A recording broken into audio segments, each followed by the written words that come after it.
ಪ್ರಥಮ ಪಿಯುಸಿಯ ವಿದ್ಯಾರ್ಥಿಗಳೇ ಹಾಗೂ ದ್ವಿತೀಯ ಪಿಯುಸಿಯ ವಿದ್ಯಾರ್ಥಿಗಳೇ ಮತ್ತೊಮ್ಮೆ ನಮ್ಮ ಯೂಟ್ಯೂಬ್ ಚಾನೆಲ್ಗೆ ಸ್ವಾಗತವನ್ನು ಕೋರುತ್ತಿದ್ದೇನೆ. Welcome back to my another informative video. ನಾನು ನಿಮ್ಮ ಇಸ್ಲಾಂ ಸರ್.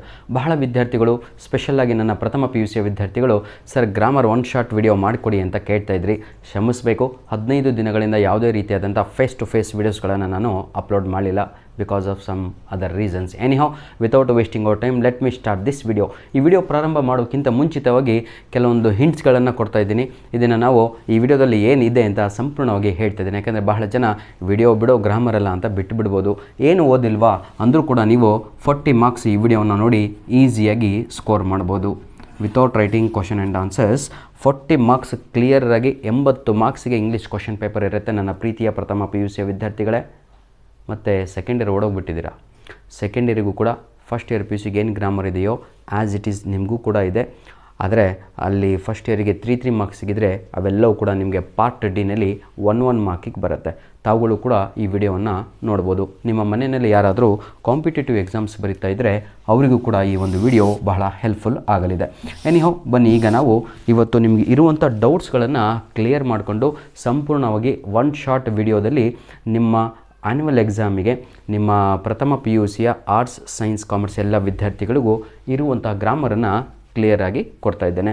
ತಾವುಗಳು ನೋಡ್ಬೋದು, ನಾನು ಈ ಕಡೆ ಈಗ 1 by 1 ಸಂಪೂರ್ಣವಾಗಿ ನಿಮ್ಮ ಗ್ರಾಮರ್ ಏನಿದೆಯೋ ಸಂಪೂರ್ಣವಾಗಿ ಬರ್ಕೊಂಡಿದ್ದೇನೆ. ರೀಸನ್ ಇಷ್ಟೇ, ಏನೂ ಸ್ಕಿಪ್ ಆಗಬಾರ್ದು ಅಂತ, ಆಯಿತಾ?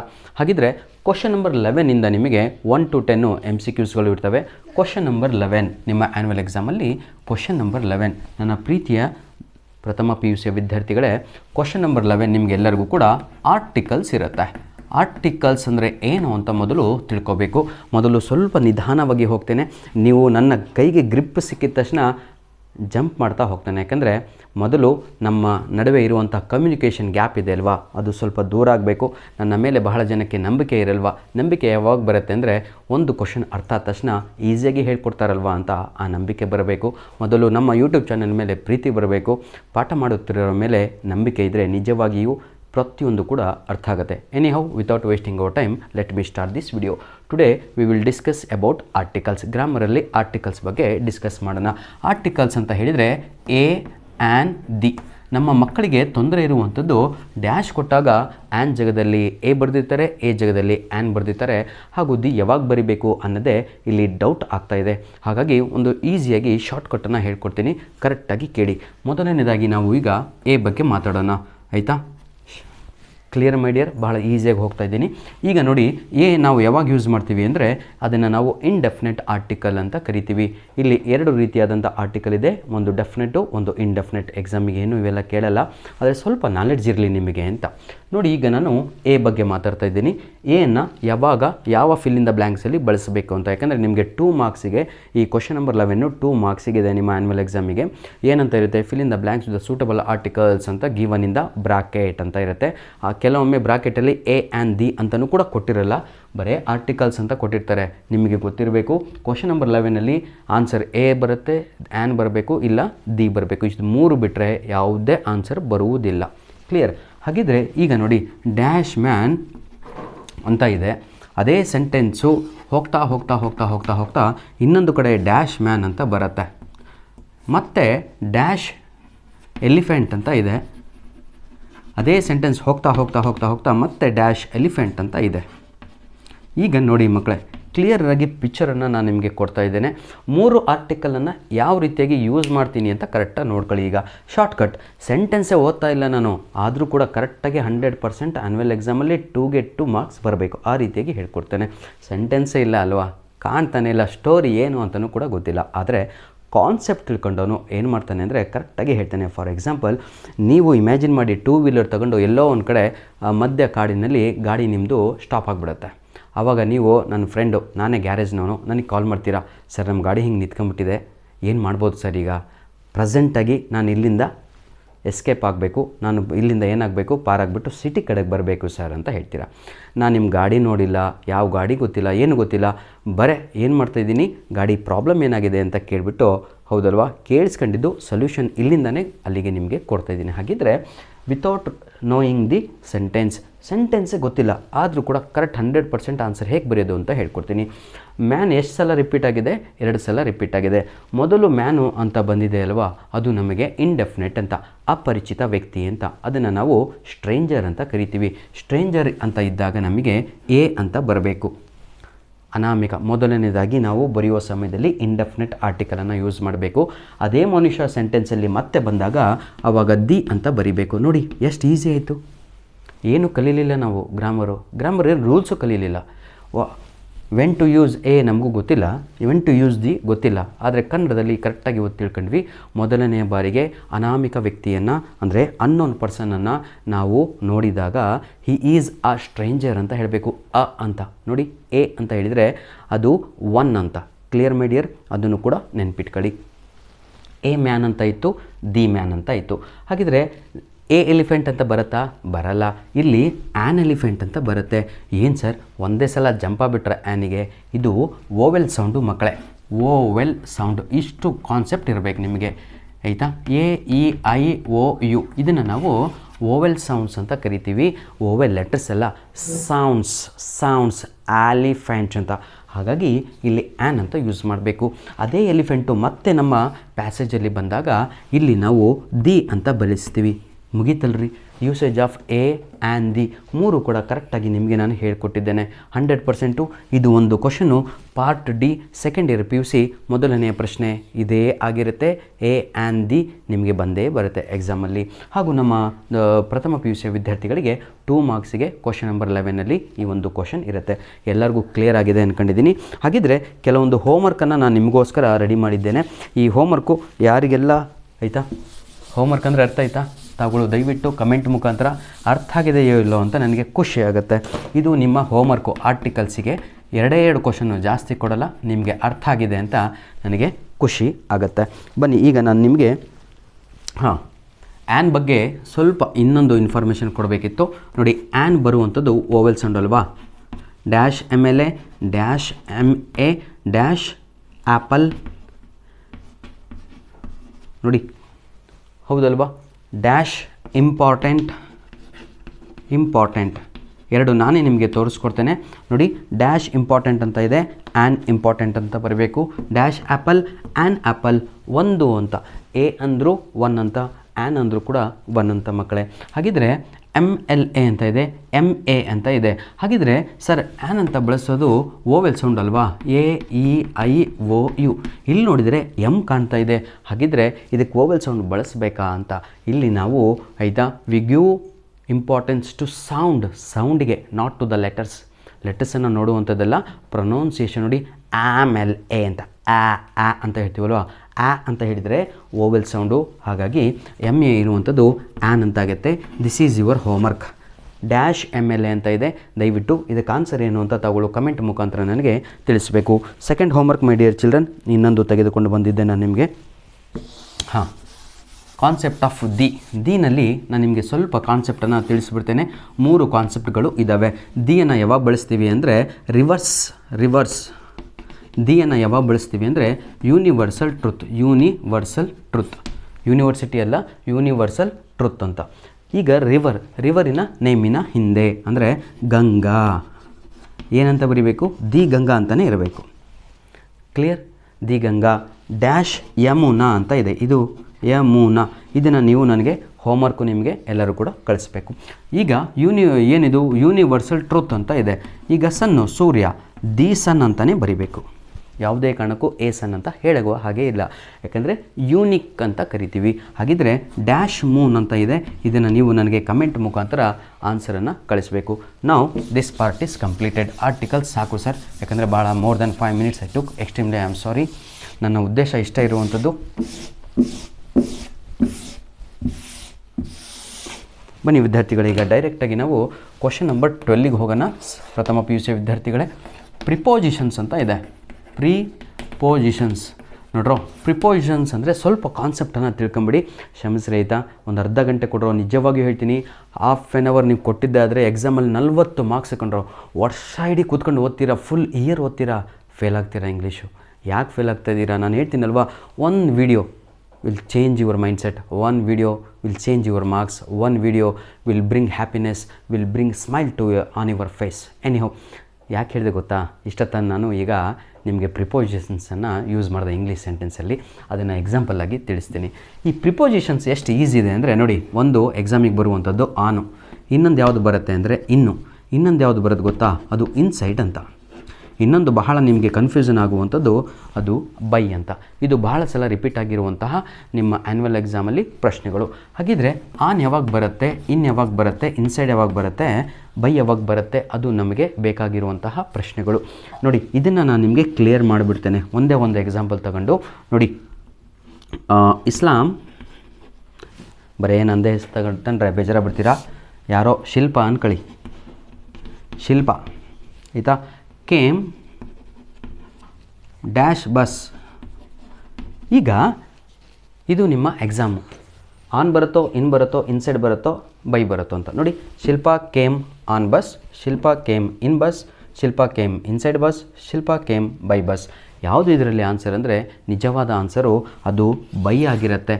ಇದನ್ನು ನಾವು ನೋಡಿ, ಇದನ್ನು ನಾವು ಯಾಕೆ ಹೀಗೆ ಬರಿತೀವಿ ಅಂತ ಹೇಳಿದರೆ ಆಯಿತಾ, ಟ್ರಾನ್ಸ್ಪೋರ್ಟ್ ಅಂತ ಹೇಳಿದರೆ ನಾವು ಚಲನೆಯಲ್ಲಿದ್ದಾಗ ಅದನ್ನು ಬೈ ಅಂತಲೇ ಯೂಸ್ ಮಾಡಬೇಕು. ಕನ್ನಡದಲ್ಲಿ ನಾವು ದಿಂದ ಅಂತ ಕರಿತೀವಿ. ಬೈ ಅಂದರೆ ದಿಂದ, ಇಂದ. ನಾನು ಬಸ್ಸಿನಿಂದ ಬಂದೆ. ನೋಡಿ, ನನ್ನ ವಾಚಿನಲ್ಲಿ ನಲ್ಲಿ. ನೋಡಿ, ಈಗ ಟೈಮ್ ಏನಿದು, 6 PM. ದ ಟೈಮ್ ಈಸ್, ನೋಡಿ, the time is 6 PM dash watch.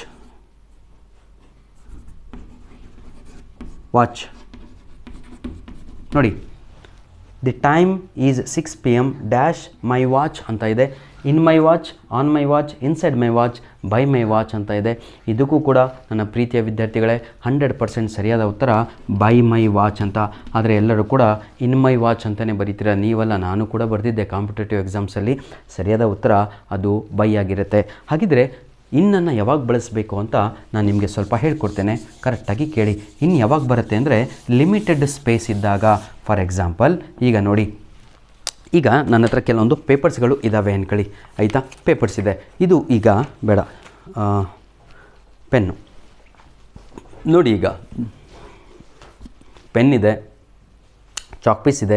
ಇದೆಲ್ಲಾದರೂ ಒಂದು ಲಿಮಿಟೆಡ್ ರಿಸ್ಟ್ರಿಕ್ಟೆಡ್ ಏರಿಯಾದಲ್ಲಿ, ಅಂದರೆ ಸ್ವಲ್ಪ ಸ್ಪೇಸಲ್ಲಿ ಮಾತ್ರ ಒಳಗಡೆ ಇದ್ದಾಗ ಆವಾಗ ನಾವು ಅದನ್ನು ನಾವು ಏನಂತೀರಾ, ಇನ್ ಅಥವಾ ಇನ್ಸೈಡನ್ನು ಬಳಸ್ತೇವೆ. ಇನ್ನೊಂದು ಗುಡ್ ಎಕ್ಸಾಂಪಲ್ ಕೊಡ್ತೇನೆ. ಈಗ ನೋಡಿ, ಆಯಿತಾ, ನಿಮಗೆ ನಾನು ಇನ್ನಿಗೆ ಗುಡ್ ಎಕ್ಸಾಂಪಲನ್ನು ಕೊಡ್ತೀನಿ.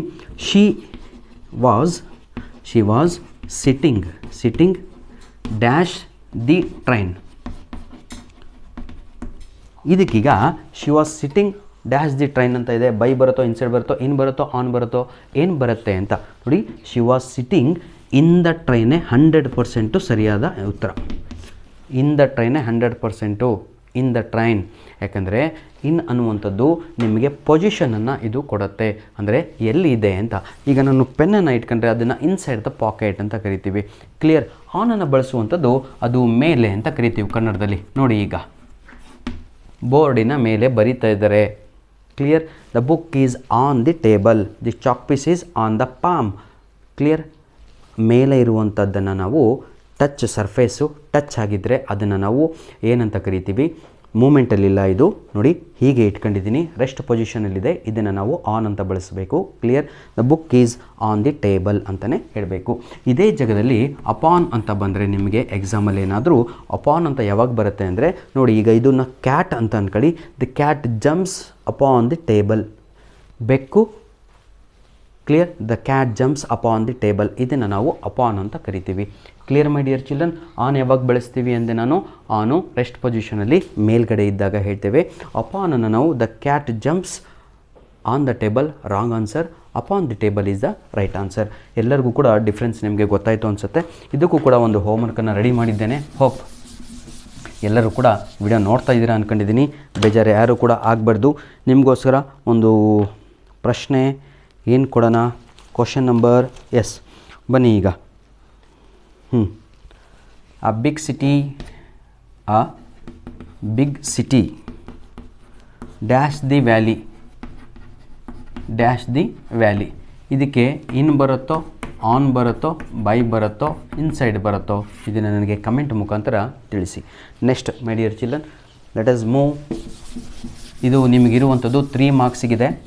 100% ನಾನು ಕೊಟ್ಟಿರುವಂಥದ್ದೇ ಎಕ್ಸಾಮಿಗೆ ಬರುತ್ತೆ, ನೆನಪಿರಲಿ. ಈಗ ನಾನು ಕ್ವಶನ್ ನಂಬರ್ 13ಗೆ ಹೋಗ್ತಾ ಇದ್ದೀನಿ. 5 ಮಾರ್ಕ್ಸ್ ಕಣ್ರಿ, 5 ಮಾರ್ಕ್ಸು.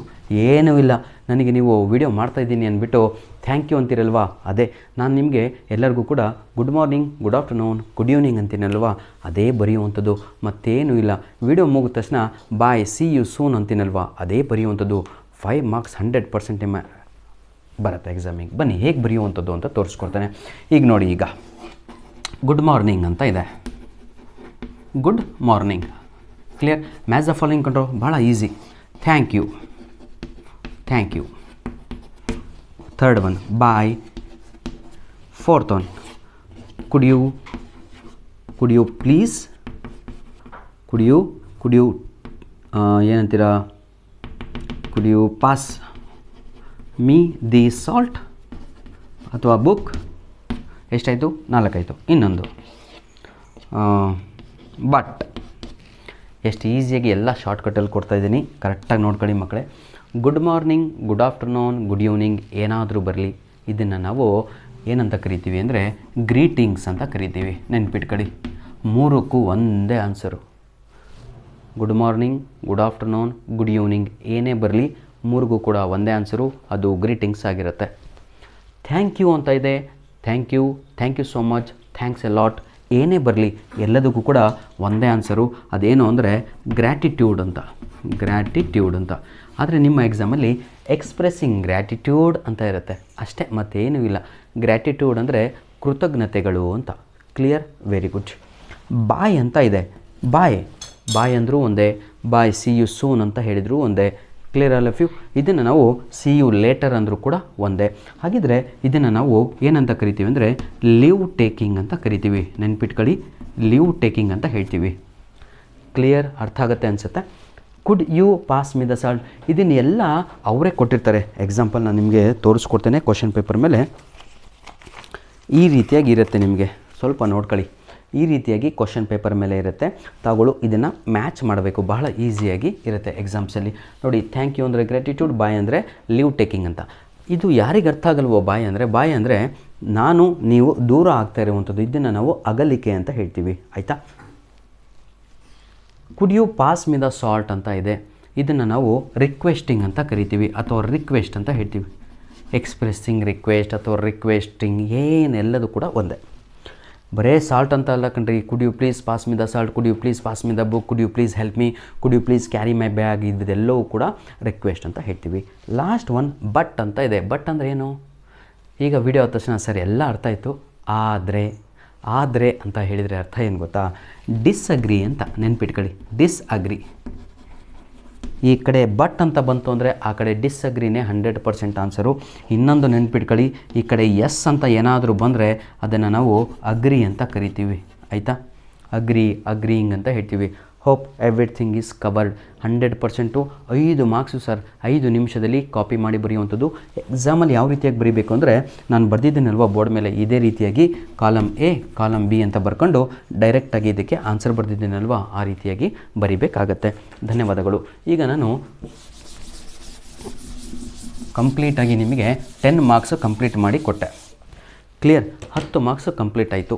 ನೆಕ್ಸ್ಟು ನಾನು ಈಗ ನಿಮಗೆ ಪಾರ್ಟ್ ಸಿ ನಿಮ್ಮ ಕ್ವಶನ್ ಪೇಪರಲ್ಲಿ ಪ್ಯಾಸೇಜಲ್ಲಿ ಒಂದು ಕ್ವಶನ್ ನಂಬರ್ ಐನಲ್ಲಿ ನಿಮಗೆಲ್ಲರಿಗೂ ಕೂಡ ಬಹಳ ಕೇಳುವಂತಹ ಒಂದು ಪ್ರಶ್ನೆ ಯಾವುದು ಅಂದರೆ, ನನ್ನ ಪ್ರೀತಿಯ ವಿದ್ಯಾರ್ಥಿಗಳೇ, ಅದು ಆ್ಯಂಟೋನಿಮ್ಸ್ ಆಗಿರುತ್ತೆ.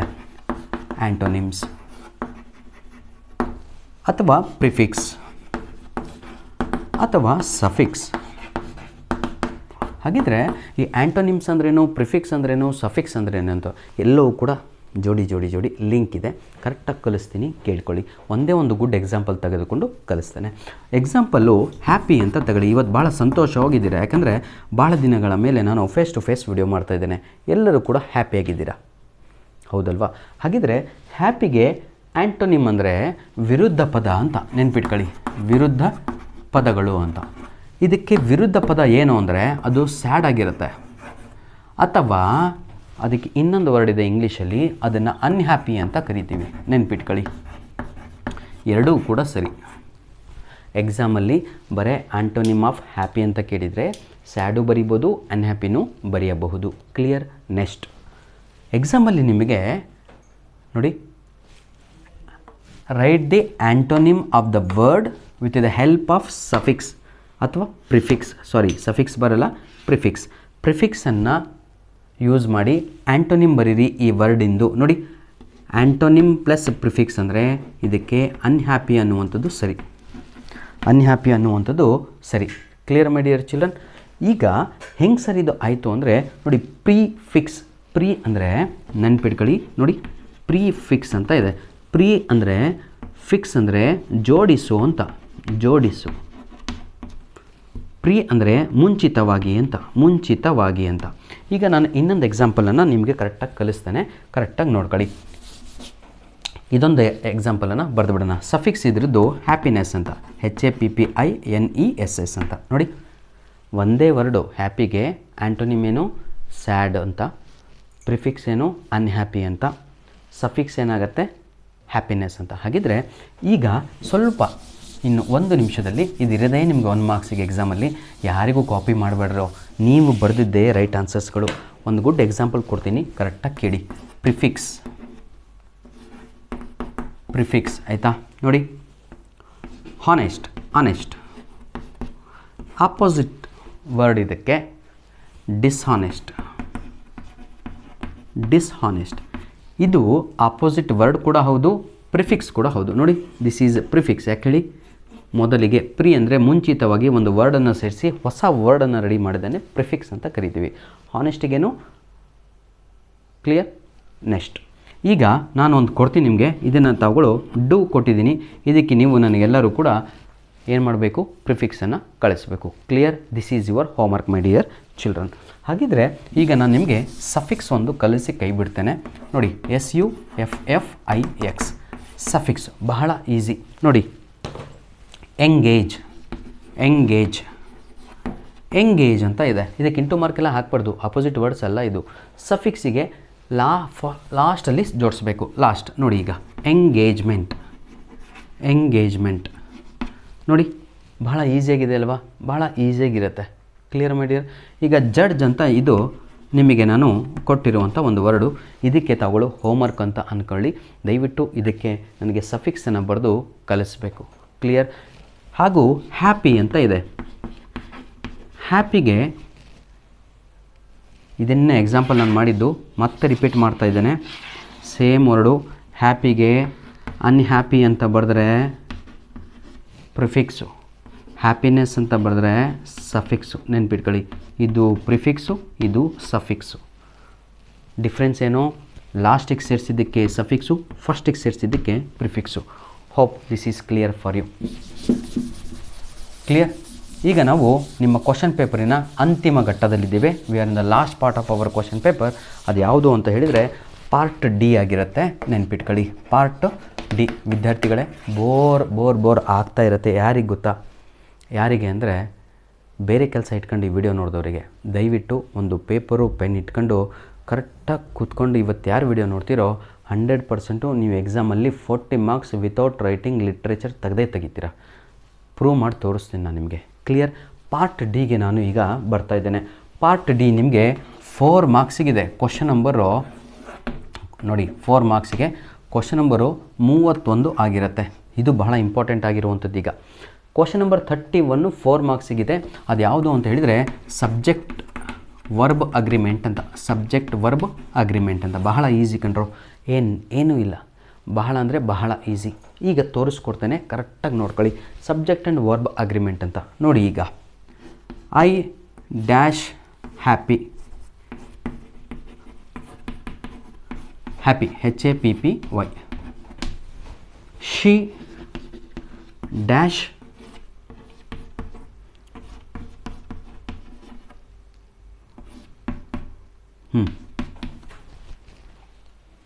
ಆಯಿತಾ?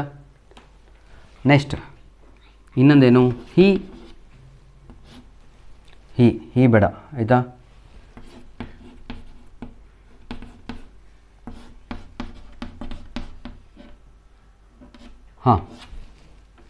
ನೋಡಿ ಈಗ ವಿದ್ಯಾರ್ಥಿಗಳೇ, ನಿಮಗೆ ನಾನು ಸೆಂಟೆನ್ಸ್ ತಗೊಂಡಿಲ್ಲ, ಕಲಿಸ್ಬೇಕು ಅಂತ. ಇದು ನಿಮಗೆ ಡಿಫಿಕಲ್ಟ್ ಆಗ್ತಾಯಿದೆ ಅಂದರೆ ಕರೆಕ್ಟಾಗಿ ಹೇಳ್ಕೊಡ್ತೀನಿ. ಈ ಕಾನ್ಸೆಪ್ಟ್ ಅರ್ಥ ಆಗಬೇಕು ಅಂದರೆ ಸಬ್ಜೆಕ್ಟ್ ವರ್ಬ್ ಅಗ್ರಿಮೆಂಟು ಮೊದಲು ನಿಮಗೆಲ್ಲರಿಗೂ ಕೂಡ ಈ ಕಾನ್ಸೆಪ್ಟ್ ಗೊತ್ತಿರಬೇಕು. ನೋಡಿ, ಹಿ, ಶಿ, ಇಟ್ ಅಂತ ಬಂದು ಮುಂದೆ ಡ್ಯಾಶ್ ಬಂದರೆ, ಡ್ಯಾಶ್ ಅಂದರೆ ಅರ್ಥ ಆಗುತ್ತಾ? ಒಂದು ವರ್ಡನ್ನು ತೋರಿಸ್ಕೊಡ್ತೀನಿ ನೋಡಿ. Jump, jumps. ಇದು ಭಾಳ ಬೇಗ ಅರ್ಥ ಆಗುತ್ತೆ ನಿಮಗೆ, ಹಾಗಾಗಿ ಅದನ್ನು ಅಳಿಸಿದ್ದು. ಹಿ, ಶಿ, ಇಟ್ ಅಂತ ನಿಮಗೆ ಡ್ಯಾಶಿನ ಹಿಂದೆ ಬಂದರೆ, ಹಿ ಅಂದರೆ ಹುಡುಗನ ಹೆಸರು ಅರುಣ್ ಅಂತ ತಗೊಳ್ಳಿ. ಶಿ ಅಂದರೆ ಹುಡುಗಿ ಹೆಸರು ಶೀಲಾ ಅಂತ ತಗೊಳ್ಳಿ.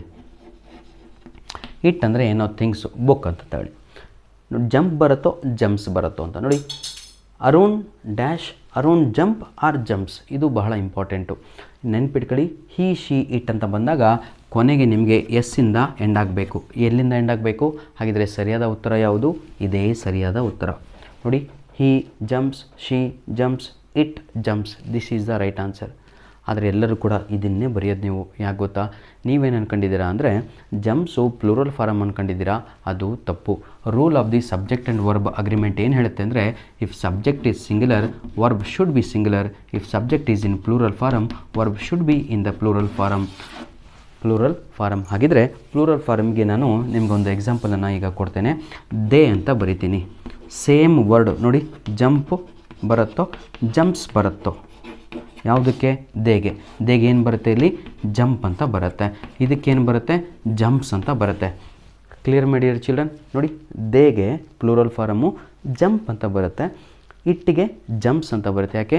ಎಸ್ಸಿಂದ ಎಂಡ್ ಆಗಬೇಕು ಇವಕ್ಕೆಲ್ಲ. ಇದನ್ನು ನಾವು ಥರ್ಡ್ ಪರ್ಸನ್ ಸಿಂಗ್ಯುಲರ್ ಅಂತ ಕರಿತೀವಿ. ನೆಕ್ಸ್ಟ್ ಮೈ ಡಿಯರ್ ಚಿಲ್ಡ್ರನ್, ಅರ್ಥ ಆಯಿತು ಅನಿಸುತ್ತೆ ಸಬ್ಜೆಕ್ಟ್ ವರ್ಬ್ ಅಗ್ರಿಮೆಂಟ್ ಎಲ್ಲರಿಗೂ ಕೂಡ. 4 ಮಾರ್ಕ್ಸ್ ಕಣ್ರಿ, ಏನೂ ಇಲ್ಲ. ಇದು ಯಾರಿಗೆ ಡಿಫಿಕಲ್ಟ್ ಆಗ್ತಾ ಇದೆಯೋ, ಕ್ವಶನ್ ನಂಬರ್ 31 ಅಂತಹ ವಿದ್ಯಾರ್ಥಿಗಳು ಎ ಪಾರ್ಟು ನನಗೆ ಬರಲ್ಲ ಸರ್, ಡಿಫಿಕಲ್ಟ್ ಆಯಿತು, ನನಗೆ ಅರ್ಥ ಆಗಲಿಲ್ಲ ಸಬ್ಜೆಕ್ಟ್ ಆ್ಯಂಡ್ ವರ್ಬ್ ಅಗ್ರಿಮೆಂಟ್ ಅನ್ನೋರಿಗೆ ಎಕ್ಸಾಮಲ್ಲಿ ನಿಮಗೆ ಎ ಆರ್ ಬಿ ಅಂತ ಹೇಳಿಬಿಟ್ಟು ಒಂದು ಇರುತ್ತೆ. ಏನು ಅಂದರೆ suitable form of the verbs ಅಂತ. Fill in the blanks with the help of suitable form of the verb ಅಂತ ಇರುತ್ತೆ. ಕ್ವಶನ್ ನಂಬರ್ 31 ಬಿ ನಿಮ್ಮ ಕ್ವಶನ್ ಪೇಪರಲ್ಲಿ ಆ್ಯನ್ಯುವಲ್ ಎಕ್ಸಾಮಲ್ಲಿ ಎಲ್ಲರಿಗೂ ಕೂಡ ವರ್ಬು ಸರಿಯಾದ ವರ್ಬನ್ನು ತುಂಬಿ ಅಂತ ಇರುತ್ತೆ. 100% 99% ವಿದ್ಯಾರ್ಥಿಗಳೇ ಪಾಸ್ಟ್ ಟೆನ್ಸ್ ವರ್ಬ್ಸನ್ನೇ ತಾಗಳು ಅಲ್ಲಿ ಬರಿಬೇಕು.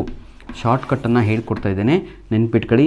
ಏನೇ ಕೊಳ್ಳಿಯವರು ಹೀಗೆ ಇರುತ್ತೆ, ಏನೇ ಕೊಳ್ಳಿಯವರು ಈ ರೀತಿಯಾಗಿ ಬಂದರೆ, ಏನೇ ಕೊಳ್ಳಿಯವರು ಈ ರೀತಿಯಾಗಿ ಬಂದರೆ, ಏನೇ ಕೊಳ್ಳಿ ನೋಡಿ ಈ ರೀತಿಯಾಗಿ ಬಂದರೆ, ಸೆಂಟೆನ್ಸ್ ಏನಾದರೂ ಇರಲಿ ಭಾಳ ಟೆನ್ಷನ್ ತಗೋಬೇಡಿ. ಕ್ವಶನ್ ನಂಬರ್ 31 ಬಿ ನಲ್ಲಿ ಇರುವಂಥದ್ದು you should write past tense of the given verb. ಕೊಟ್ಟಿರುವ ವರ್ಬನ್ನು ಬ್ರಾಕೆಟಲ್ಲಿ ಏನಿದೆಯೋ ಅದರ ಪಾಸ್ಟ್ ಟೆನ್ಸನ್ನು ಬರಿಬೇಕು. ಹಾಗಿದ್ರೆ what is the past tense of make? ಮೇಕಿನ ಪಾಸ್ಟ್ ಟೆನ್ಸ್ ಏನು? ಮೇಕ್ಡ್ ಅಂತ ಬರೀತವ್ರೆ ನಮ್ಮ ಮಕ್ಕಳು. ಎಲ್ಲಿಂದ ಈ ವರ್ಡ್ ಇಲ್ಲರಿ ಇಂಗ್ಲೀಷಲ್ಲಿ? ಈ ವರ್ಡು ಡಿಕ್ಷನರಿನಲ್ಲೂ ಇಲ್ಲ. This is wrong answer. ಸರಿಯಾದ ಉತ್ತರ ಮೇಕಿಗೆ made is the right answer. ಡೂಗೆ ಡೂಡೆಡ್ ಅಂತ ಬರೀತವ್ರೆ. ಡೂಡೆಡ್ ಈ ವರ್ಡು ಕೂಡ ಇಂಗ್ಲೀಷಲ್ಲಿ ಇಲ್ಲ. Right answer is did. Did ಅನ್ನುವಂಥದ್ದು ಸರಿಯಾದ ಉತ್ತರ. ಹಾಗಿದ್ರೆ ಜಂಪ್ ಅಂತ ಇದೆ, ಇದಕ್ಕೆ ಸರಿಯಾದ ಉತ್ತರವೇನು? ಜಂಪ್ಡ್ ಅನ್ನುವಂಥದ್ದೇ ಸರಿಯಾದ ಉತ್ತರ. ಇಲ್ಲಿ ರಿಸೀವ್ಡ್ ಅಂತ ಅವರೇ ಕೊಟ್ಟಿದ್ದಾರೆ, ಹಾಗಾಗಿ ರಿಸೀವ್ಡ್ ಅನ್ನುವಂಥದ್ದೇ ಅದೇ ಸರಿಯಾದ ಉತ್ತರ ಆಗಿರುತ್ತೆ. ಈಗ ಮಕ್ಕಳಿಗೆ ಬಂದಿರುವಂಥ ತೊಂದರೆ ಏನು ಅಂದರೆ, ಇದು ಇಷ್ಟು ಈಸಿಯಾಗಿ ಎಕ್ಸಾಮಲ್ಲಿ 3 ಪ್ರಶ್ನೆಗಳನ್ನು ಕೊಟ್ಟು ಇದರಲ್ಲಿ ಒಂದು ಡಿಫಿಕಲ್ಟನ್ನು ಹಾಕ್ತಾನೆ ಅವನು. ಏನು ಅಂತ ಹೇಳಿದರೆ ನೋಡಿ, ಇಟ್ ಅಂತ ಹಾಕಿ ಡ್ಯಾಶ್ ಅಂತ ಹಾಕಿ ಬ್ರಾಕೆಟಲ್ಲಿ ಬಿ ಅಂತ ಕೊಡ್ತಾ ಇದ್ದಾನೆ. ದೇ ಅಂತ ಹಾಕಿಬಿಟ್ಟು ಡ್ಯಾಶ್ ಅಂತ ಹಾಕಿಬಿಟ್ಟು ಬ್ರಾಕೆಟಲ್ಲಿ ಬಿ ಅಂತ ಬರ್ತಾ ಇದೆ.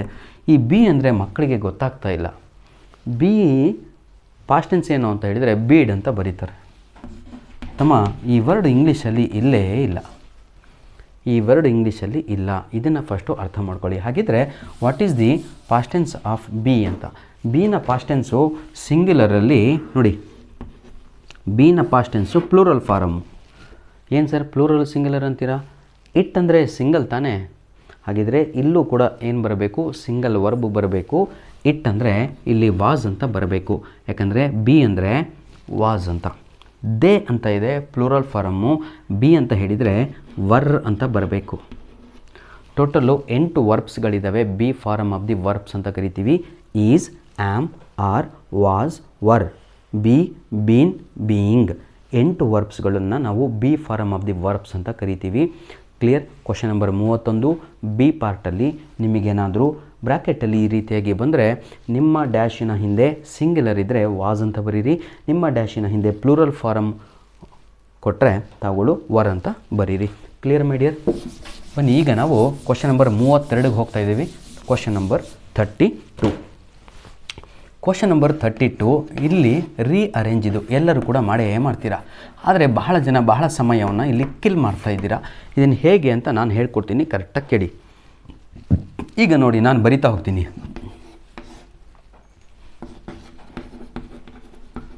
ರಾವಣ,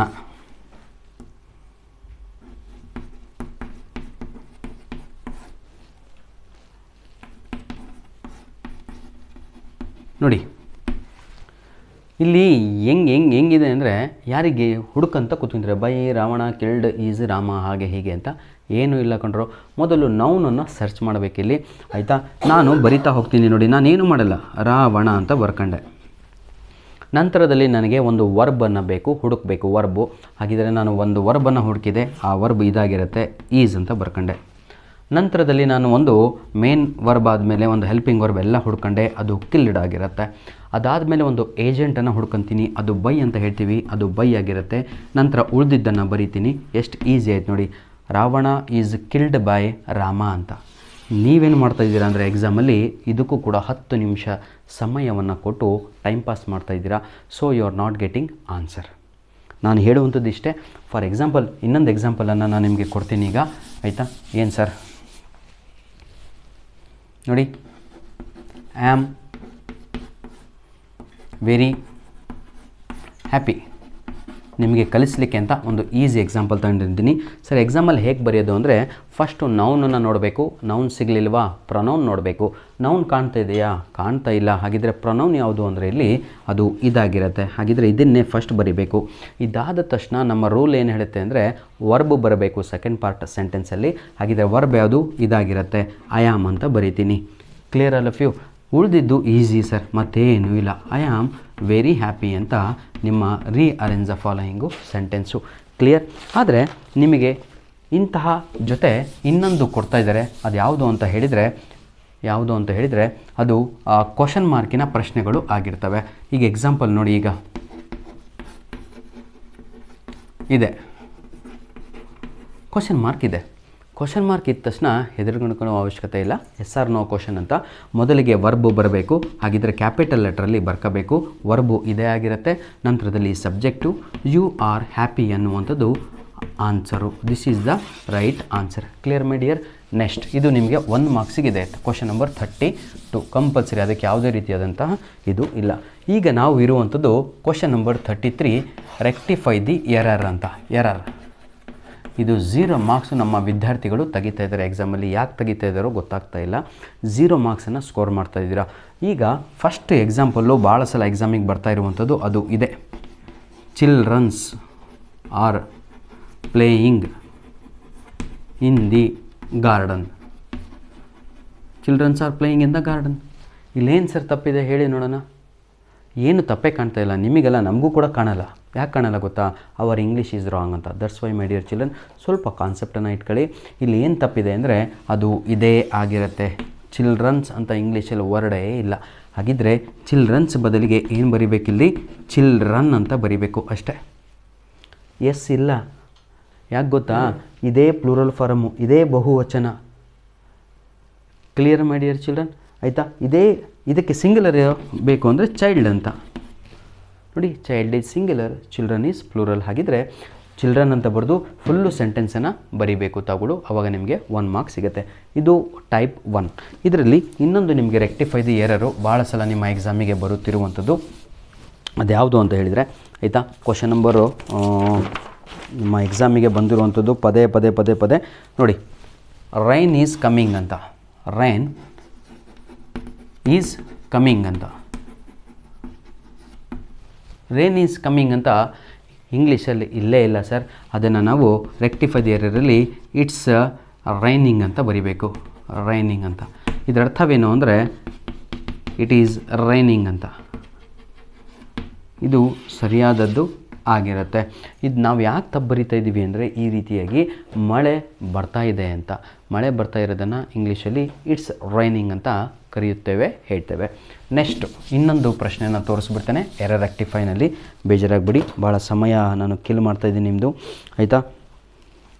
ನೋಡಿ, ಹೀ ಗೋ ಟು ಕಾಲೇಜ್ ಅಂತ ಇದೆ. ಇದರಲ್ಲಿ ಏನು ತಪ್ಪಿದೆ ಕಂಡುಹಿಡ್ತೀರಾ ಯಾರಾದರೂ? ಹೀ ಗೋ ಟು ಕಾಲೇಜ್ ಪರ್ಫೆಕ್ಟಾಗಿ ಸೆಂಟೆನ್ಸ್ ಕಾಣ್ತಾ ಇದೆ ಅಲ್ವಾ? ಆದರೆ ಇಲ್ಲಿ ತಪ್ಪಿದೆ, ನೆನ್ಪಿಟ್ಕೊಳ್ಳಿ. ಇಲ್ಲಿ ಗೋ ಅನ್ನುವಂಥದ್ದು ದಿಸ್ ಈಸ್ ರಾಂಗ್. ಈ ಜಾಗದಲ್ಲಿ ನಾನು ನಿಮಗೆ ಎಲ್ಲರಿಗೂ ಕೂಡ ಹೇಳಿಕೊಟ್ಟೆ ವಿದ್ಯಾರ್ಥಿಗಳೇ, ಹಿ ಶಿ ಇಟ್ ಬಂದಾಗ ಅದರ ಮುಂದೆ ವರ್ಬು ಎಸ್ಸಿಂದ ಎಂಡ್ ಆಗಬೇಕು. ಹಾಗಿದ್ರೆ ಇಲ್ಲಿ ಗೋಸ್ ಅನ್ನುವಂಥದ್ದು ರೈಟ್ ಆನ್ಸರ್ ಆಗಿರುತ್ತದೆ. Clear my dear children? ಇದನ್ನು ನೀವು ಕಾನ್ಸೆಪ್ಟಲ್ಲಿ ತರಬೇಕು. ಹಾಗಿದ್ರೆ ನಾನು ನಿಮಗೊಂದು ಹೋಮ್ವರ್ಕನ್ನು ಇವತ್ತು ಕೊಡ್ತಾ ಇದ್ದೇನೆ, ನೋಡೋಣ ಎಷ್ಟು ಜನ ಮಾಡ್ಕೊಂಡು ಬರ್ತೀರಾ ಅಂತ, ಆಯಿತಾ?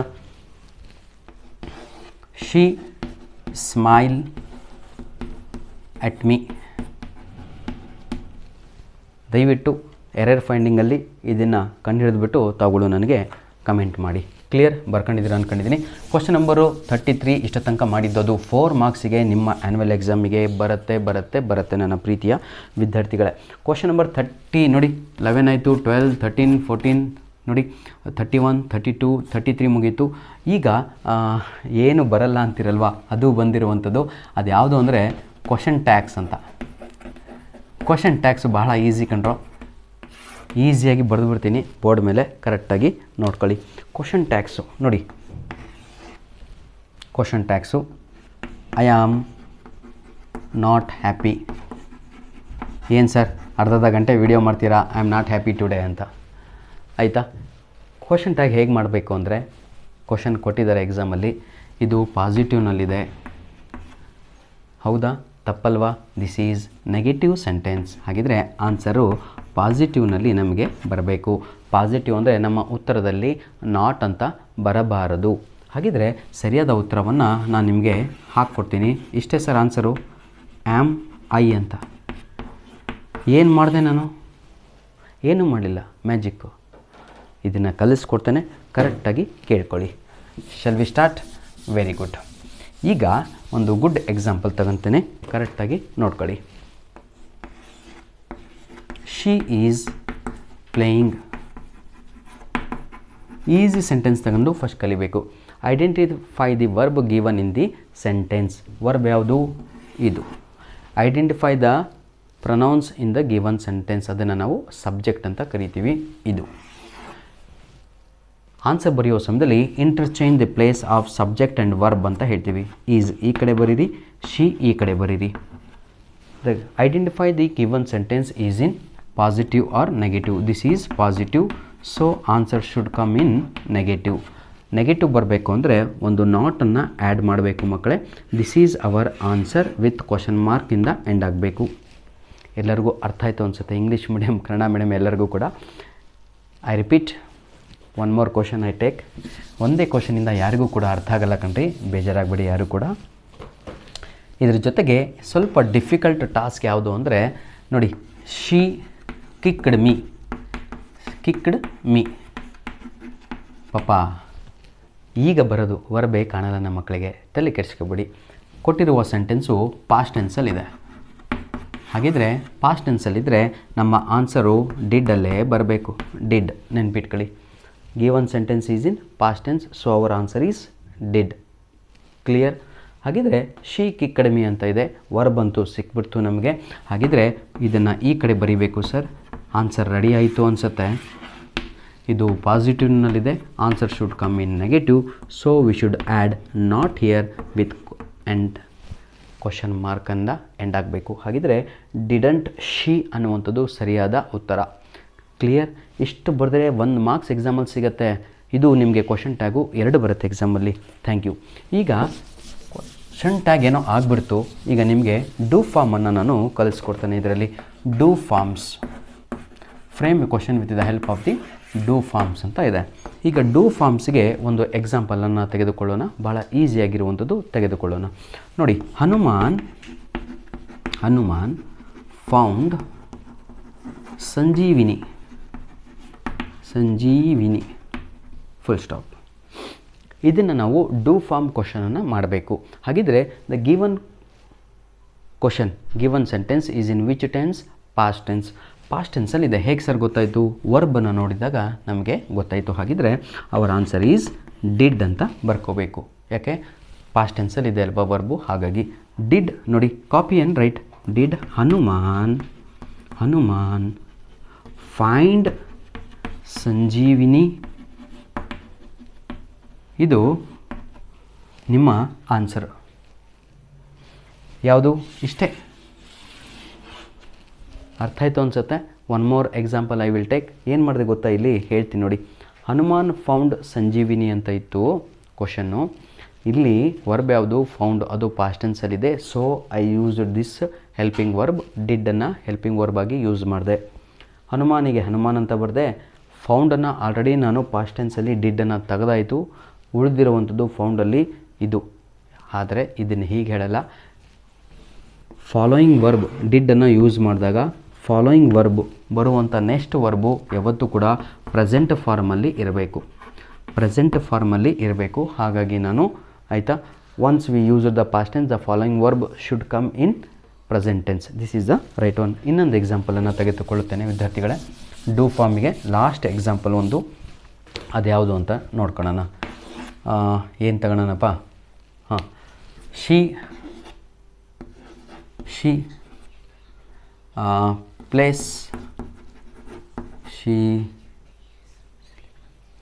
ಹಾಂ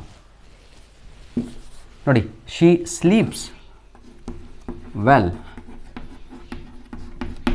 ಭಾಳ ಚೆನ್ನಾಗಿ ಮಲಗ್ತಾಳೆ ಅಂತ ಪಾಠ ಮಾಡ್ತಾಯಿದ್ದೀನಿ, ಮಲಗ್ತಾ ಇದ್ದೀರಾ. ಈಗ ಇದಕ್ಕೆ ನಾನು ಡೈರೆಕ್ಟಾಗಿ ಆನ್ಸರ್ ಬರೀತಾ ಇದ್ದೀನಿ ನೋಡಿ. ಈಗ ಡಸ್ ಶಿ ಸ್ಲೀಪ್ ವೆಲ್? ಏನು ಸರ್ ಇಷ್ಟು ಬೇಗ ಬರೆದು ಕೈ ತಿದ್ರು? ಕ್ವಶನ್ ಮಾರ್ಕಿಂದ ಎಂಡ್ ಆಗಬೇಕು. ಹೇಗೆ ಬರೆದೆ ಅಂತ ಕಲಿಸ್ಕೊಡ್ತೇನೆ. ಕೊಟ್ಟಿರುವ ಸೆಂಟೆನ್ಸು ಪ್ರೆಸೆಂಟ್ ಟೆನ್ಸಲ್ಲಿದೆ. ಎಸ್ಸಿಂದ ಎಂಡ್ ಆಗಿದೆ ವರ್ಬು, ಹಾಗಾಗಿ ಡಸ್ ಅಂತ ಯೂಸ್ ಮಾಡಿ ಆಮೇಲೆ ಕಾಪಿ ಮಾಡಿ ಬರೀರಿ. ಈ ಎಸ್ಸನ್ನು ನಾನು ಆಲ್ರೆಡಿ ಡಸ್ ಅಂತ ಯೂಸ್ ಮಾಡ್ಕೊಂಬಿಟ್ಟೆ. ಉಳಿದಿರೋದು ಸ್ಲೀಪ್ ಅಂತ ಬರೀರಿ. ಕ್ಲಿಯರ್? ಇಷ್ಟೇ, ಮತ್ತೇನೂ ಇಲ್ಲ ಸರ್. ನಿಮಗೆಲ್ಲರಿಗೂ ಕೂಡ ಒಂದು ಎಕ್ಸಾಂಪಲನ್ನು ಕೊಡ್ತಾ ಇದ್ದೇನೆ ನಿಮ್ಮ ಹೋಮ್ವರ್ಕ್ ಅಂತ ಅಂದ್ಕೊಂಡು ದಯವಿಟ್ಟು ನನಗೆ ಈ ಒಂದು ಪ್ರಶ್ನೆಯನ್ನು ಮಾಡಿ ಕೊಡಿ, ಆಯಿತಾ? ಹಿ ರೈಟ್ಸ್, ನೋಡಿ, ಹಿ ರೈಟ್ಸ್ ಹಿಸ್ ನೋಟ್ಸ್. ಇದಕ್ಕೆ ಡೂ ಫಾರ್ಮನ್ನು ಒಂದು ನೀವು ಕಮೆಂಟ್ ಮುಖಾಂತರ ನನಗೆ ಆನ್ಸರನ್ನು ಕಳಿಸ್ಕೊಡ್ಬೇಕು. This is homework for you my dear children. He writes his notes ಅಂತ ಇದೆ. This is your homework for do form ಕ್ವಶನ್ಸಿಗೆ. ಇದು ಒಂದು ಹೋಮ್ವರ್ಕ್ ಆಗಿರುತ್ತೆ. ಈಗ WH ಕ್ವಶನನ್ನು ನೋಡೋಣ. ಲಾಸ್ಟ್ ಪಾರ್ಟಲ್ಲಿದ್ದೀವಿ. WH question my dear children ಭಾಳ ಈಸಿ ಕಣ್ರಿ, ಏನೂ ಇಲ್ಲ. ನೋಡಿ, ಈಗ Bengaluru is a lovely city. ಬೆಂಗಳೂರಿಗೆ ಅಂಡರ್ಲೈನ್ ಇದೆ. ಕ್ಲಿಯರ್? ಇಷ್ಟೇ ಸರ್, ಮತ್ತೇನು ಇಲ್ಲ. WH ವರ್ಡನ್ನು ಯೂಸ್ ಮಾಡಿ ಕ್ವಶನ್ ರೆಡಿ ಮಾಡಿ ಅಂತ ಕೇಳಿದ್ದಾರೆ. Which is A lovely city ಅಂತ ಹಾಕಿ ಕ್ವಶನ್ ಮಾರ್ಕ್ ಹಾಕಬೇಕು. ಇದೇ ಆನ್ಸರ್, ಇಷ್ಟೇ, ಮತ್ತೇನು ಬರೆಯೋ ಹಾಗೆ ಇಲ್ಲ. ನೋಡಿ, which is A lovely city, answer ಏನು ಬರ್ತಾ ಇದೆ? ಬೆಂಗಳೂರು. ಹಾಗಿದ್ರೆ ಬೆಂಗಳೂರಿಗೆ ಅಂಡರ್ಲೈನ್ ಇದೆ ಅಲ್ವಾ? ಸರಿ ಇದೆ. ಯಾಕಂದರೆ ಕ್ವಶನ್ ಹೇಗಿರುತ್ತೆ ಗೊತ್ತಾ? Frame a question by using WH word so as to get underline word as a answer ಅಂತ ನಿಮಗೆ ಕ್ವಶನ್ ಇರುತ್ತೆ ಎಕ್ಸಾಮಲ್ಲಿ. ಅದು ಕ್ವಶನ್ ನಂಬರ್ ಯಾವುದಾಗಿರುತ್ತೆ? 34 ಆಗಿರುತ್ತೆ. Clear my dear? 33 ಆಗಿರುತ್ತೆ. 33B ನಿಮಗೆ WH ಕ್ವಶನ್ಸು, ಡೂ ಫಾರ್ಮ್ಸ್ ಹಾಗೂ ಇವೆಲ್ಲ ಬರುತ್ತೆ. ಕ್ಲಿಯರ್? ನೆಕ್ಸ್ಟು ಇದು ಸಾಕು ಅನಿಸುತ್ತೆ. ಎಕ್ಸಾಂಪಲ್ಸ್ ನೀವೆಲ್ಲ ಮಾಡ್ತೀರಾ. ಲೆಟ್ ರೈಟಿಂಗ್ ಇದೆ ನನ್ನ ಮಕ್ಕಳೇ. ಲೆಟ್ ರೈಟಿಂಗ್ ಎಲ್ಲರಿಗೂ ಕೂಡ ನಾನು ಹೇಳುವಂಥದ್ದು ಇಷ್ಟೇ. ಈ ವಿಡಿಯೋದ ಡಿಸ್ಕ್ರಿಪ್ಷನ್ ಬಾಕ್ಸಿನ ಕೆಳಗಡೆ 5 ಮಾರ್ಕ್ಸಿಗೆ ನಿಮ್ಮ ಆ್ಯನ್ಯುವಲ್ ಎಕ್ಸಾಮಿಗೆ ಬರುವಂತಹ ಲೆಟ್ ರೈಟಿಂಗು 3 ರೀತಿ ಇದೆ. ಒಂದು ಆಫೀಸ್ ಲೆಟ್ರ್ ಬರುತ್ತೆ. ಆಫೀಸ್ ಅಂದರೆ ಅರ್ಥ ಆಗುತ್ತಾ? ಕ್ಲಿಯರ್? ಆಫೀಸ್ ಲೆಟ್ರ್ ಅಂದರೆ ಅದು TC ಆಗಿರುತ್ತೆ, ಅಥವಾ ನಿಮ್ಮ ಏನಂತೀರ ಸ್ಟಡಿ ಸರ್ಟಿಫಿಕೇಟ್ ಆಗಿರುತ್ತೆ, ಅಥವಾ ನಿಮ್ಮ ರಜೆಗಳು ಆಗಿರುತ್ತೆ, ಲೀವ್ ಲೆಟ್ರು.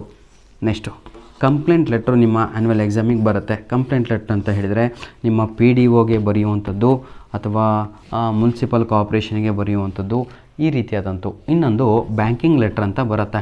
ಈ ಬ್ಯಾಂಕಿಂಗ್ ಲೆಟ್ರಲ್ಲಿ SB ಅಕೌಂಟ್ ಓಪನ್ ಮಾಡುವಂಥದ್ದು ಬರುತ್ತೆ ಆ್ಯನ್ಯುವಲ್ ಎಕ್ಸಾಮಿಗೆ. ಕ್ಲಿಯರ್? ನೆಕ್ಸ್ಟು ಇದು ಇದೇ ವಿಡಿಯೋದ ಡಿಸ್ಕ್ರಿಪ್ಷನ್ ಬಾಕ್ಸಿನ ಕೆಳಗಡೆ ಕೊಟ್ಟಿರ್ತೇನೆ, ಸ್ವಲ್ಪ ನೋಡ್ಕೊಳ್ಳಿ. 5 ಮಾರ್ಕ್ಸಿಗಿದೆ. ಅರ್ಥ ಆಯಿತು ಅನಿಸುತ್ತೆ. ಭಾಳ ಬೋರಿಂಗ್ ಆಗ್ತಾ ಇದೆ ಕೆಲವೊಬ್ಬರಿಗೆ. ಲಾಸ್ಟ್ ಮೇನ್ ಕ್ವಶನ್ ಅದು ಡೈಲಾಗ್ ರೈಟಿಂಗ್ ಆಗಿರುತ್ತೆ. ನೆನ್ಪಿಟ್ಕೊಳ್ಳಿ, ಡೈಲಾಗ್ ರೈಟಿಂಗ್. 3 ಡೈಲಾಗ್ ರೈಟಿಂಗನ್ನು ಕೊಡ್ತಾರೆ ನಿಮಗೆ ಕ್ವಶನ್ ನಂಬರ್ 36ಅಲ್ಲಿ. ಕ್ವಶನ್ ನಂಬರ್ 36ಅಲ್ಲಿ ನಿಮಗೆ ಡೈಲಾಗ್ ರೈಟಿಂಗ್ ಅಂತ ಆರ್ ಅಂತ ಹಾಕಿ ಮತ್ತೆ ಡೈಲಾಗ್ ರೈಟಿಂಗ್ ಇರುತ್ತೆ, ಆರ್ ಅಂತ ಹಾಕಿಬಿಟ್ಟು ಮತ್ತೆ ಡೈಲಾಗ್ ರೈಟಿಂಗ್ ಇರುತ್ತೆ. ಈ ಡೈಲಾಗ್ ರೈಟಿಂಗ್ ಬಂದು ನೀವೇ ಓನಾಗಿ ಕ್ರಿಯೇಟ್ ಮಾಡಿ ಬರೆಯುವಂಥದ್ದು. ನೋಡಿ ಹೇಗಿರುತ್ತೆ ಅಂದರೆ, write a dialogue, imagine that you have met a stranger near the railway station, write a dialogue ಅಂತ ಇರುತ್ತೆ. ಅಂದರೆ ನೀವು ಯಾರಿಗೂ ಅನಾಮಿಕ ವ್ಯಕ್ತಿಗೆ ನೀವು ಭೇಟಿ ಮಾಡಿದ್ದೀರಾ ಅಥವಾ ನಿಮ್ಮ ಫ್ರೆಂಡು ಕಂಗ್ರ್ಯಾಚುಲೇಷನ್ಸ್ ಅಂತ ಹೇಳ್ತಿದ್ದೀರಾ, ಬಿಕಾಸ್ ಅವರು ಯಾವುದೋ ಸ್ಟೇಟ್ ಲೆವೆಲ್ಗೆ ಎಲ್ಲೋ ಸೆಲೆಕ್ಟ್ ಆಗಿದ್ದಾರೆ ಅಂತ ಒಂದು ಡೈಲಾಗ್ ರೈಟಿಂಗನ್ನು ತಗೊಳ್ಳು ಬರೀಬೇಕು. ಒಂದು ಅರ್ಧ ಪೇಜ್ ಬರೆದ್ರೆ ನಿಮಗೆಲ್ಲರಿಗೂ ಕೂಡ ಇಲ್ಲಿ 4 ಮಾರ್ಕ್ಸು ಸಿಗುತ್ತೆ, 4 ಮಾರ್ಕ್ಸ್ ಸಿಗುತ್ತೆ. ಇಲ್ಲ ಸರ್ ನಮಗೆ ಓನಾಗಿ ಬರೆಯೋಕ್ಕಾಗಲ್ಲ ಅಂದರು, ಇಲ್ಲಿ ಫಿಲ್ ಇನ್ ದ ಬ್ಲ್ಯಾಂಕ್ಸ್ ಇರುತ್ತೆ ಡೈಲಾಗ್ ರೈಟಿಂಗಲ್ಲಿ, ಆಯಿತಾ. ಎಲ್ಲರಿಗೂ ಕೂಡ ಒಮ್ಮೆ ತೋರಿಸ್ಕೊಟ್ಬಿಡ್ತೇನೆ, ಪೇಪರ್ ಇದೆ ನನ್ನ ಹತ್ರ. ನೋಡಿ, ಪಾರ್ಟ್ ಇ ನಿಮ್ಮ ಮೇನ್ ಕ್ವಶನ್ನು. ಪಾರ್ಟ್ ಇನಲ್ಲಿ ಎಲ್ಲರಿಗೂ ಕೂಡ 3 ಪ್ರಶ್ನೆಗಳಿದ್ದಾವೆ. ಈ 3 ಪ್ರಶ್ನೆಗಳಲ್ಲಿ ತಾವುಗಳು ಬರಿಬೇಕಾಗಿರೋದು ಕೇವಲ 1. ಇದು ಓನಾಗಿ ಬರೆಯುವಂಥದ್ದು, ಫಿಲ್ ಇನ್ ದ ಬ್ಲ್ಯಾಂಕ್ಸ್ ಇರುತ್ತೆ. ಇದನ್ನು ತುಂಬಿಟ್ರೆ ಆನ್ಸರು ರೆಡಿಯಾಗಿರುತ್ತೆ. ಅದು ಬರಲ್ಲ ಅಂದರು ಇಲ್ಲಿ ರೀಅರೇಂಜ್ ದ ಫಾಲೋಯಿಂಗಲ್ಲಿ ನಿಮಗೆ ಡೈಲಾಗ್ ರೈಟಿಂಗ್ ಇದೆ, ಅದನ್ನು ಬರೆಯಬಹುದು. ಹಾಗಿದ್ರೆ ಟೋಟಲ್ಲಾಗಿ ನಾವು ಇವತ್ತು ಕಂಪ್ಲೀಟ್ ಮಾಡಿರುವಂಥದ್ದು ಎಷ್ಟು ಮಾರ್ಕ್ಸಿಗೆ ಅಂತ ಹೇಳಿದರೆ, ಆಯಿತಾ, ಟೋಟಲ್ಲು 40 ಮಾರ್ಕ್ಸಿಗೆ ನಾವು ಕಂಪ್ಲೀಟ್ ಮಾಡಿದ್ವಿ. ಯಾಕಂದರೆ +9 ಮಾರ್ಕ್ಸಿಗೆ ನಿಮಗೆ ಒಂದು ಪ್ಯಾಸೇಜ್ ಬರುತ್ತೆ ನಿಮ್ಮ ಎಕ್ಸಾಮಿಗೆ. ಧನ್ಯವಾದಗಳು. ನಿಮ್ಮ ಪ್ರೀತಿ ವಿಶ್ವಾಸ ಸದಾ ಹೀಗೆ ಇರಲಿ ಅಂತ ಹೇಳ್ತಾ ವಿಡಿಯೋನ ಇಲ್ಲಿಗೆ ಮುಗಿಸ್ತಾ ಇದ್ದೇನೆ. God bless you all. ಮುಂದಿನ ವಿಡಿಯೋ ನಿಮ್ಮ 1 ಶಾರ್ಟ್ ವಿಡಿಯೋ ಯಾವುದಕ್ಕಾಗಿರುತ್ತೆ ಅಂದರೆ ಅದು ನಿಮ್ಮ ಪಾಠದ ಮೇಲೆ, ನಿಮ್ಮ ಪೋಯಮಿನ ಮೇಲೆ ಆಗಿರುತ್ತೆ ಅಂತ ಹೇಳ್ತಾ ವಿಡಿಯೋನ ಇಲ್ಲಿಗೆ ಮುಗಿಸ್ತಾ ಇದ್ದೇನೆ. God bless you all.